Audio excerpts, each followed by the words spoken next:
नमस्कार मित्रांनो, बातमी थेट येते कोकणातून। कोकणात उद्धव ठाकरे यांच्या जे काही कट्टर शिवसैनिकांनी चमत्कार करून दाखवला। जिल्हा प्रमुख माजी आमदार वैभव नाईक यांनी नारायण राणे यांच्या या कट्टर समर्थकांचा पराभव करून पुन्हा एकदा कोकणात भगवा फडकवला। 17-0 ऐतिहासिक विजय मिळवला।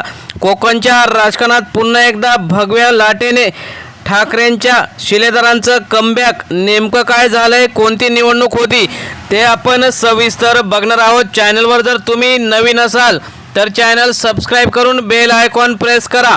आपण बघूया की नेमकं काय झालेलं आहे। कोकणच्या राजकारणात पुन्हा एकदा ठाकरेंचा बोलबाला।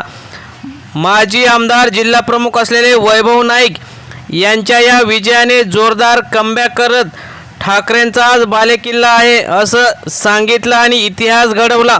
17-0 असा एकतर्फी निकाल लागून ठाकरेंच्या शिवसेनेने या निवडणुकीमध्ये आपलं संपूर्ण वर्चस्व मिळवलं।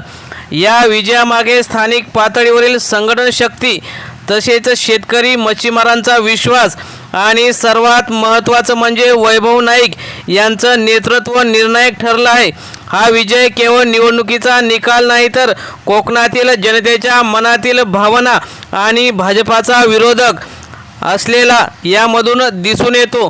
गेल्या काही वर्षात कोकणात बदलत्या राजकीय समीकरणामुळे निर्माण झालेल्या अस्थिरतेला या निकालाने स्पष्ट दिशा दिलेली आहे। कोकणातील राजकीय पार्श्वभूमी, कोकण हा पारंपरिकरित्या शिवसेनेचा बालेकिल्ला मानला जातो। मात्र अलीकडच्या काळात झालेल्या राजकीय फूट, गटबाजी आणि सत्तांतरामुळे येथे मोठी अनिश्चितता निर्माण झाली होती। अनेक नेते वेगवेगळ्या गटात गेल्यामुळे कार्यकर्त्यांमध्ये संभ्रम निर्माण झाला होता।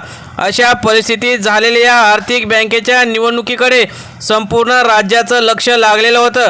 कारण ही बँक केवळ आर्थिक संस्था नसून शेतकरी, मच्छीमार आणि स्थानिक उद्योगांसाठी जीवनरेखा मानली जाते। 17-0 हा एकतर्फी विजयाची महत्त्वाची जी काही आजची निवडणूक झाली, यामध्ये ठाकरे गटाने 17 पैकी 17 जागांवर विजय मिळून विरोधकांना अक्षरशः धूळ चारली। हा निकाल इतका एकतर्फी होता की विरोधकांना एकही जागा जिंकता आली नाही। सर्व जागांवर त्यांचा सुपडा साफ झाला। या विजयामागील काही महत्त्वाचे मुद्दे हे होते की स्थानिक प्रश्नांवर ठोस भूमिका ठाकरे गटाने घेतली होती। शेतकरी आणि मच्छीमारांना दिलासा देणारी अनेक धोरणे त्यांनी राबवली होती।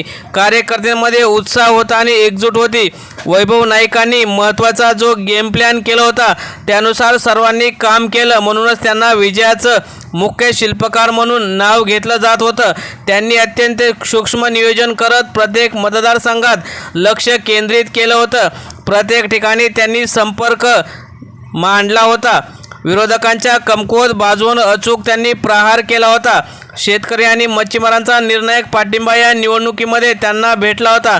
या बँकेचा सर्वात मोठा ग्राहक म्हणजे शेतकरी आणि मच्छीमार।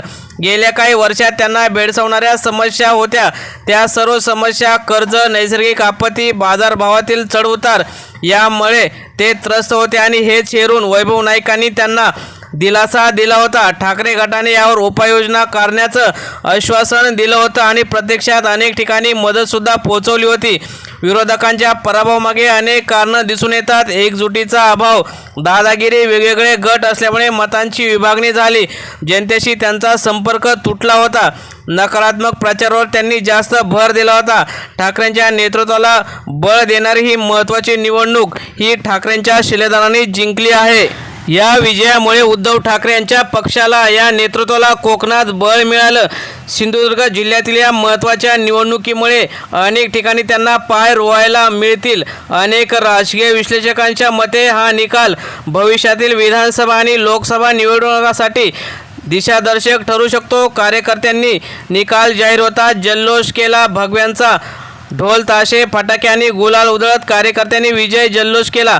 हा विजय जनतेचा आहे, हा विजय शेतकऱ्यांचा आहे असं म्हणत शिवसेना प्रमुख बाळासाहेब ठाकरे यांचा विजय असो, उद्धव ठाकरे आगे बढो, हम तुम्हारे साथ है अशा घोषणांनी सगळीकडे दणाणून सोडलं।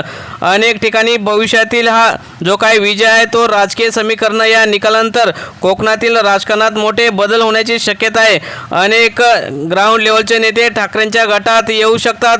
विरोधकांमध्ये पुनर्रचना होऊ शकते. आगामी निवडणुकांमध्ये भगव्याचं वर्चस्व नक्कीच वाढू शकतं.